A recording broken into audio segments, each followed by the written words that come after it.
हम रीजनिंग का practice set तीसरा देखेंगे। यदि आप एसएससी रेलवे या यूपी पुलिस, एमपी पुलिस या अदर किसी भी स्टेट एग्जाम्स की तैयारी कर रहे हो तो ये प्रैक्टिस सेट आपके लिए काफी इंपॉर्टेंट है, क्योंकि इस प्रैक्टिस सेट में जो प्रश्न दिए गए हैं इन्हीं टाइप के प्रश्न आपकी परीक्षाओं में पूछे जाएंगे। क्योंकि इस प्रैक्टिस सेट में मैं उन्हीं प्रश्नों को शामिल किया हूँ जो कि सिलेबस के अकॉर्डिंग है। सभी के सिलेबस को देखते हुए मैं यहाँ पर इस प्रैक्टिस सेट को शुरू किया, ठीक है। वो भी यहाँ पर खास बात यह है कि सभी प्रश्नों को मैं टाइप वाइज करवा रहा हूँ, तो आप इस वीडियो को अंत तक जरूर देखिएगा।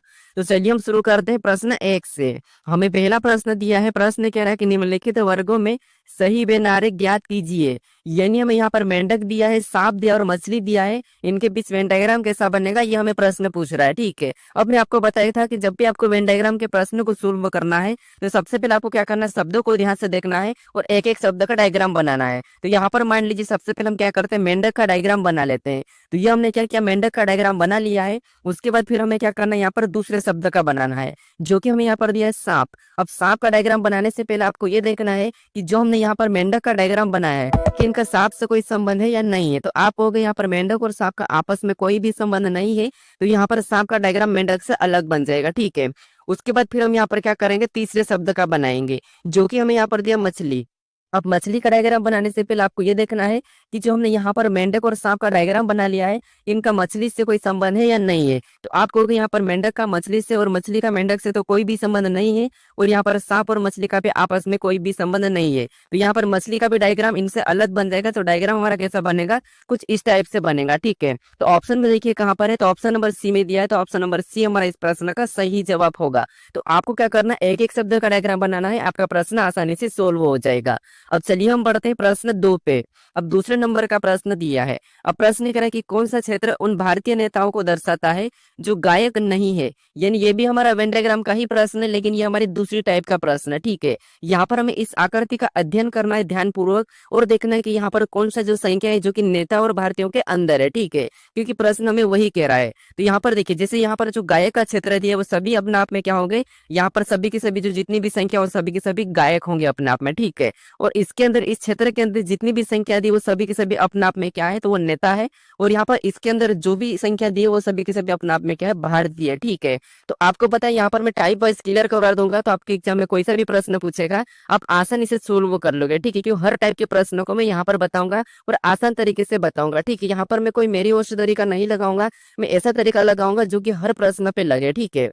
तो यहाँ पर देखिए सबसे पहला मैं प्रश्न क्या कह रहा, तो आप कहोगे प्रश्न कह रहा कि कौन सा क्षेत्र उन भारतीय नेताओं को दर्शाता है जो गायक नहीं है। यहाँ पर याद रखना, यहाँ पर गायक नहीं है का, तो गायक के अंदर जितनी भी संख्या है वो सभी की सभी हमें क्या करना है, हटा देना है, क्योंकि हमें यहाँ पर गायक नहीं कहा। तो गायक के अंदर ये वाला 1 है, 2 है, 3 है, 4 है, इनको हम हटा देंगे क्योंकि गायक नहीं कहा, तो हमें बाकी से कोई मतलब नहीं है, ठीक है। अब हमने गायक वाला हटा दिया है। अब हमें यहाँ पर देखना है कि कौन सा ऐसा संख्या है जो कि नेता और भारतीय दोनों के अंदर है। तो आपको 6 तो केवल नेता है, 7 केवल भारतीय है। अब हमारे पास यहाँ पर बचा 5 जो कि दोनों के अंदर है। तो जो 5 है वो भारतीय है और नेता भी है। तो यहाँ पर हम ऑप्शन में देखेंगे 5 कहाँ पर दिया है, तो ऑप्शन नंबर सी में दिया है। तो ऑप्शन नंबर सी हमारा इस प्रश्न का सही जवाब होगा, ठीक है। अब चलिए हम बढ़ते हैं प्रश्न 3 पे। अब तीसरे नंबर का प्रश्न दिया है और प्रश्न कह रहा है कि नीचे दी गई श्रृंखला श्रेणी में अगली संख्या कौन सी होगी। यानी हमें यहाँ पर एक संख्याओं की श्रृंखला श्रेणी दी है और इसी में एक प्रश्नवाचक चिन्ह दिया है, यहाँ पर कौन सी संख्या होगी ये आपको बताना है, ठीक है। तो वीडियो को पॉज कर लीजिए और अपने ओर से भी सोल्व करने की कोशिश करें, ठीक है। तो अब देखिए यहाँ पर हमें संख्या दी और जब भी आपको संख्याओं की श्रृंखला श्रेणी सोल्व करना है तो सबसे पहले क्या करना है, संख्या को ध्यान से देखना कि संख्या कैसे लिखी है। क्या किसी का वर्ग लिखा है या फिर किसी का घन लिखा है या फिर सम संख्या लिखी है, विषम संख्या लिखी है, अभाज्य संख्या लिखी है, या संख्या अचानक से बढ़ रही है, क्या हो रहा है ये चीज हम देखते हैं, ठीक है। तो बाकी आपको मैं हर टाइप का क्लियर करवा ही रहा हूँ। अगर इससे पहले वाले प्रैक्टिस सेट को नहीं देखे तो उन्हें भी देख लीजिए, क्योंकि टाइप वाइज में आप पूरा रीजनिंग सीख जाओगे, ठीक है। तो यहाँ पर अगर हम संख्या को ध्यान से देखते हैं तो आपको यहाँ पर संख्या सभी की सभी हमें यहाँ पर क्या दिखाई दे रहा है, तो आपको हमें वर्ग दिखाई दे रहा है, ठीक है। क्या दिखाई दे रहा है, वर्ग दिखाई दे रहा है। जैसे अगर हम यहाँ पर 4 की बात करते हैं तो 4 किसका वर्ग है, तो 4 हमारा 2 का वर्ग है। उसके बाद अगर हम यहाँ पर 16 की बात करते हैं तो आपको पता है 16 किसका वर्ग है, तो ये हमारा 4 का वर्ग है। उसके बाद यहाँ पर 64 की बात करते हैं तो 64 किसका वर्ग है, तो आपको होगा 64 हमारा 8 का वर्ग है। उसके बाद यहाँ पर 256 की बात करते हैं तो ये किसका वर्ग है, तो आप कहोगे ये हमारा 16 का वर्ग है। किसका है, 16 का। अब यहाँ पर पैटर्न को देखिए, जैसे अगर हम यहाँ पर हम पैटर्न को समझते हैं तो सबसे पहले 2 का वर्ग और उसके बाद 2 के बाद 4 का वर्ग, मतलब 2 का 2 गुना करके अगली संख्या का वर्ग किया है। फिर यहाँ पर 4 के बाद 8 का वर्ग, मतलब यहाँ पर भी 4 का 2 गुना करके अगली संख्या का वर्ग किया है। फिर यहाँ पर 8 के बाद 16 का वर्ग, यानी यहाँ पर भी 8 का 2 गुना करके अगली संख्या का वर्ग किया है। तो उसी तरीके से अगर हमें यहाँ पर संख्या को बताना है तो यहाँ पर हम क्या करेंगे, इस 16 का भी 2 गुना करेंगे और अगली संख्या का वर्ग बता देंगे। ठीक है, तो यहाँ पर देखिए 16 का 2 गुना कितना होता है, तो आपको 16 का 2 गुना होता है 32।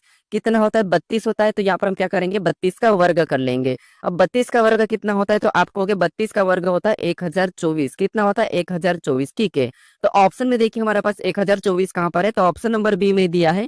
तो ऑप्शन नंबर बी हमारा इस प्रश्न का सही जवाब हो जाएगा। ठीक है, बस आपको पैटर्न को समझना है कि पैटर्न कैसा है और उसी तरीके से अगली संख्या को बताना है। बस आप लॉजिक को समझते हुए चलिए। अब चलिए हम बढ़ते हैं प्रश्न 4 पे। अब 4 नंबर का प्रश्न दिया है। अब प्रश्न करे कि दी गई श्रृंखला श्रेणी में अगला पद कौन सा होगा। अब ये हमारे पास कौन सी लेटर वाली श्रृंखला है। ठीक है, देखिए इस वीडियो के बाद भले आप किसी भी बुक से प्रैक्टिस करके देख लीजिए, किसी भी बुक से उठा के प्रश्न को सोल्व करने की कोशिश कर लीजिए, आप आसानी से सोल्व कर पाओगे, ये मेरी गारंटी है। ठीक है, तो यहाँ पर देखिए अब हमारे पास यहाँ पर लेटर वाली श्रृंखला है और लेटर वाली श्रृंखला में आपको पता है एक एक लेटर को देखना है। ठीक है, जैसे क्या करना, सबसे पहले हम देखेंगे यहाँ पर ए के बाद एफ कैसे लिखा है और एफ के बाद के और के बाद फिर हम अगला लेटर बता देंगे। ठीक है, तो यहाँ पर देखिए जैसे ए से हम क्या करेंगे, एफ की ओर जाएंगे तो कितना प्लस हो रहा है, तो एबीसीडी में एक नंबर पे आता है ए और एफ 6 नंबर पे, मतलब यहाँ पर प्लस कितना हुआ था, आपको हो गया +5 हुआ है। ठीक है, उसी तरीके से और आगे जाएंगे यहाँ पर एफ से के को, तो यहाँ पर एफ 6 नंबर पे के 11 पे, मतलब यहाँ पर कितना हुआ, तो यहाँ पर भी +5 हुआ है। अगर इस पैटर्न के हिसाब से हमें अगला लेटर बताना तो यहाँ पर हम क्या करेंगे, +5 ही कर लेंगे। ठीक है, क्या करेंगे, +5। तो के 11 नंबर पे +5 करेंगे तो 16 हो जाएंगे और 16 नंबर पे आपको पता है क्या आता है, पी आता है। क्या आता है, पी आता है। ठीक है, अब इनके लेटर यानी कि प्लेस वैल्यू अगर आपको याद नहीं होगी तो वो भी मैं आसानी से करवा दूंगा। ठीक है, एक वीडियो बना दूंगा उसके लिए भी स्पेशली। ठीक है, अब यहाँ पर हमारा पहला लेटर क्या होगा, पी होगा। अगर आप ऑप्शन में देखोगे तो केवल ए में दिखाई दे रहा है, तो ऑप्शन नंबर ए हमारा यहाँ पर सही जवाब हो जाएगा। ठीक है, पैटर्न के हिसाब से सही होगा, लेकिन फिर भी हम पूरा चेक कर लेते हैं। उसके बाद अब हम यहाँ पर एम से क्यू की ओर जाएंगे तो आप कहोगे एम हमारा 13 नंबर पे आता है, क्यू हमारा 17 नंबर पे आता है, यानी 13 से 17, यानी यहाँ पर कितना प्लस हुआ है, तो यहाँ पर आप कहोगे 13 से 17, इसका मतलब ये है कि यहाँ पर 4 प्लस हुआ है। ठीक है, और यहाँ पर क्यू से यू, क्यू हमारा यहाँ पर भी कितना प्लस हुआ है, 17 से 21, मतलब यहाँ पर भी 4 प्लस। और अब अगले से अगला लेटर बताने के लिए यहाँ पर पैटर्न के हिसाब से 4 प्लस कर लेंगे। ठीक है, तो यहाँ पर यू 21 नंबर पे 4 प्लस करेंगे तो क्या होगा, 25, और 25 नंबर पे आपको पता है वाई आता है, तो यहाँ पर वाई भी दिया है। ठीक है, तो ऑप्शन नंबर हमारा कौन सा वाला, ए वाला सही जवाब हो रहा है। और भी हम चेक कर लेते लास्ट वाला। अब यहाँ पर वी से एक्स की ओर जाएंगे तो वी एक्स, मतलब यहाँ पर कितना है, तो यहाँ पर +2 है। ठीक है, कितना है, +2। और एक्स से जेड की ओर जाएंगे तो यहाँ पर भी +2। तो अगला लेटर बताना तो यहाँ पर हम क्या करेंगे, इसमें भी +2 कर लेंगे। तो जेड से अगला प्लस करेंगे तो बी हो जाएगा। ठीक है, तो ऑप्शन नंबर हमारा कौन सा वाला, ए वाला सही जवाब होगा। अगर आपको समय बचाना है तो आप सीधे ही प्रश्नों में, जैसे हमने यहाँ पर पी को देखा था, ऐसे लगा के आगे बढ़ सकते हो। ठीक है, बाकी मैं यहाँ पर पूरा सोल्व करके बता रहा हूँ। अब चलिए हम बढ़